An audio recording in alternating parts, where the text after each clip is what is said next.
Sudah terbukti kok, kita nggak bisa mendamaikan Iran dan Arab Saudi. Kita tidak punya leverage. Islam moderat, non-blok segala macam, bukan lagi leverage dalam paradigma geopolitik sekarang. Sekarang kita harus review kebijakan kita dalam BOP misalnya. Buat saya kita terlalu narsis ya, padahal tidak ada yang memuji-muji kita. Yang ada adalah negara-negara teman-temannya Amerika sendiri menjauh dari Amerika. Kok kita malah mendekati, akibatnya sekarang kita lihat, kita pun ditipu.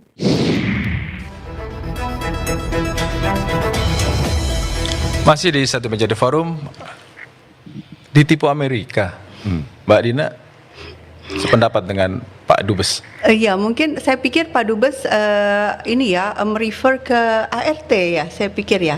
Jadi gini, agreement of reciprocal tariff itu kan ditandatangani pada hari yang sama dengan sidang perdananya BOP ya. Oh, jadi perspektifnya melihat ini menjadi satu kesatuan gitu. Ya, saya pikir jadi gini, ketika ada dua kebijakan strategis besar dilakukan di saat yang hampir bersamaan, bahkan itu dalam hari yang sama, itu dalam praktik diplomasi kelihatan sekali ada policy linkage ya, dan ada ketergantungan satu sama lain, seolah-olah ini syarat untuk ini gitu. Dan saya pikir Pak Presiden berharap dengan perjanjian tarif ini kita punya dapat dapat keuntungan ekonomi. Tapi ternyata kan setelah dipelajari oleh banyak sekali lembaga pemikir ekonomi yang saya baca, itu kan banyak sekali pasal-pasal yang dianggap merugikan Indonesia gitu kan. Tapi juga ada memang tarif yang menguntungkan juga. Betul, ya, tapi ada yang merugikan. Jadi artinya seharusnya ada upaya untuk revisi kan gitu ya. Dan saya pikir ditambah lagi dengan situasi sekarang semakin terbukti bahwa BOP ini tidak bisa menciptakan perdamaian. Justru kan gini ya, sebenarnya kan BOP itu alasan didirikannya kan karena ada resolusi 2803 PBB. Betul, di situ memang ada di resolusi itu ada mandat untuk mendirikan Dewan Perdamaian yang melaksanakan 20 poinnya Trump ini. Tapi kemudian kan Trump membuat sendiri versi dia sendiri yang berbeda dengan yang dimaksud dengan resolusi 2803. Apa maksud di BOP ini? Dia jadi ketuanya. Dia kemudian yang menetapkan aturannya.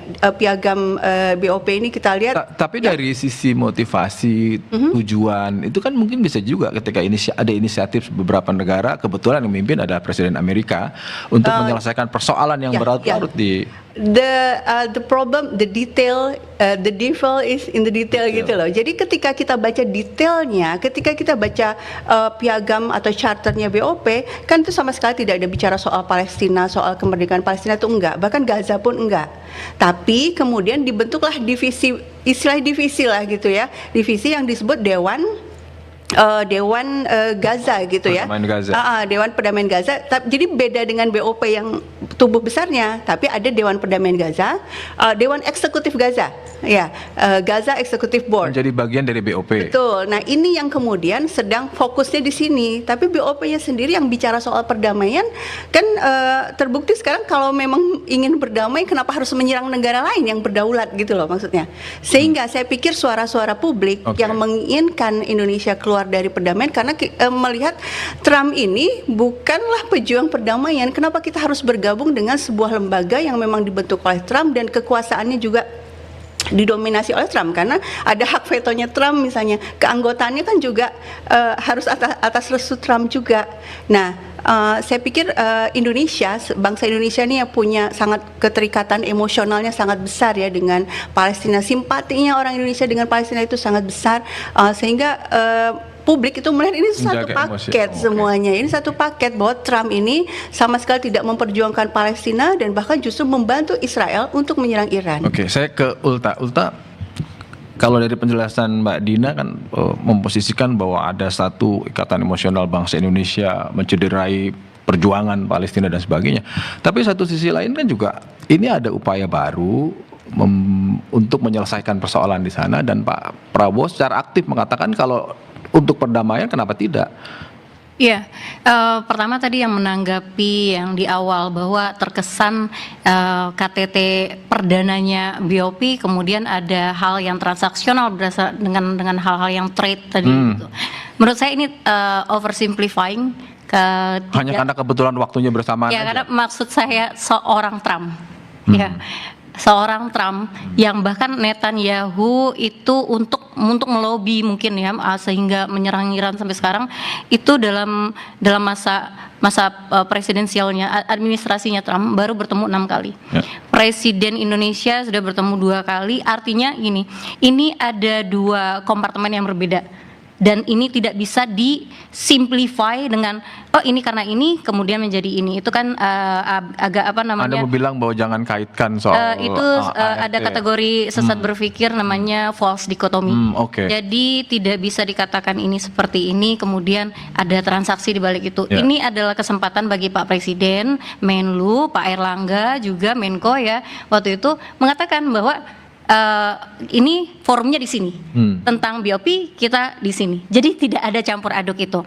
Terus yang kedua adalah tentang apa tadi ya?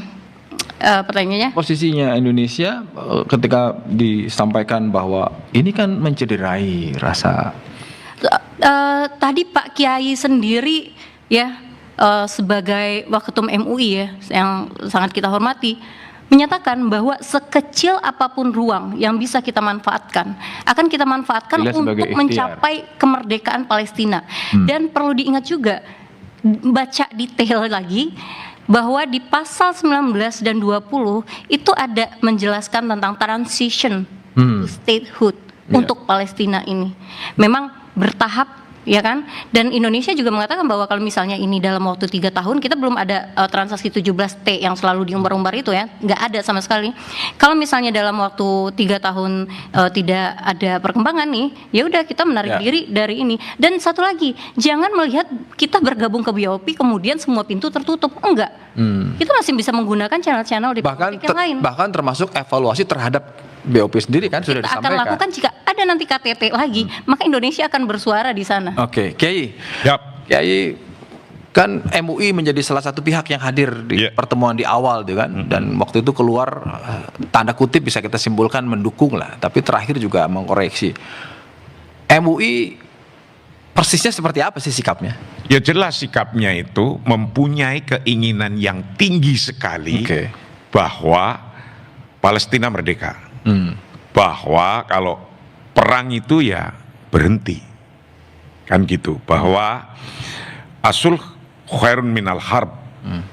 Bahwa damai itu lebih baik daripada perang. Itu inti daripada message-nya MUI kepada Presiden. Maka kalau kira-kira di sana tidak ada harapan untuk bisa yang diminta itu, ya keluar. Kan kayak gitu. Sekarang ada harapan nggak? Cara memaknainya kan begitu kan. Sekarang ada harapan nggak? Lah Presiden kan menyampaikan bahwa masih ada harapan. Oh, masih ada harapan. Ya, Presiden menyampaikan. Kalau gitu. menurut MUI? Ya, kalau menurut saya sekarang, saya minimal saya ya, namanya usaha. Sekarang minta kita dapat sesuatu, tapi tenguk-tenguk, nggak ngopo-ngopo. Ayo. Benar. Terus apa? Tidak cukup dengan mengutuk Loh, ya. saja. Kita minta sesuatu yang besar namanya kemerdekaan, namanya perdamaian, tapi ngomong doang terus cuma diem aja kayak gini nggak melakukan apa-apa. Itu pun jadi itu pun kan nggak tepat ketika demikian. Nah, yang paling tepat sesungguhnya message ini itu Presiden untuk bisa melakukan diplomasi jaipongan. Jaipongan, saya baru mau nanya itu kayaknya. Nah, gimana tuh persis jaipongan itu? Nah, sekarang artinya, aja nih lihat nih perkembangannya ya. Keluar atau masuk? Perkembangannya. Ketika tadi tarikannya Bu, ya Israel, Amerika, Iran, dah mau dikumpulin atau dibatasi di situ saja. Ternyata enggak juga bisa kan? Karena apa? Ada negara-negara Gulf country yang mengikut atau bahkan kiblatnya karena merasa diproteksi oleh Amerika, dilindungi oleh Amerika. Saudi misalnya, atau Bahrain atau lainnya. Akhirnya ini mau tidak mau kan menjadinya ke Amerika kan. Nah, ketika demikian, ternyata pemain utamanya adalah Amerika, berarti harus didekati begitu. Ketika demikian itu, jaipongan diplomasi gimana itu? Penting. Apa itu? Jaipongan itu semua. Kalau misalnya deket nih dengan Amerika, deket. Contohnya Saudi, contohnya Bahrain atau lainnya. jempolnya diinjek juga kok. Ya. Ya. Tapi kalau jauh, seperti Iran kan jauh, ditimpuin, tung, tung, tung, tung. Ya. Lalu gimana? Bangsa Indonesia yang bebas aktif, ya harus pinter main jepongan. Kalau mau diinjek jempolnya, ya ditarik mundur jempolnya. Tapi kalau mau ditimpuk, ya harus berani begini. Nah ini harapan kami, Presiden untuk bisa melakukan itu. Husnudzonnya saya, Presiden lagi melakukan itu. Dan menjaga Anda bangsa. bayangkan hari ini, Oke. ya, hitung kekuatan Indonesia dengan Iran, bandingkan. Oh. Ayo, Indonesia punya misil seperti Iran, bisa membuat roket-roket dan drone, bisa enggak? Wong kita beli, wong pesawat yang kita beli saja second, kalau untuk perang kira-kira terbang, didiemin saja, ntar kan jatuh sendiri. Nah, gitu kira-kira. Pak Nukul. Dibandingkan dengan itu saja, Ya. yang terjadi bisa begini. Yang perang di Iran, di Hormuz yang perang, yang lampunya mati loh 20 hari rowahunya Pak Menteri Bahlil, itu Indonesia.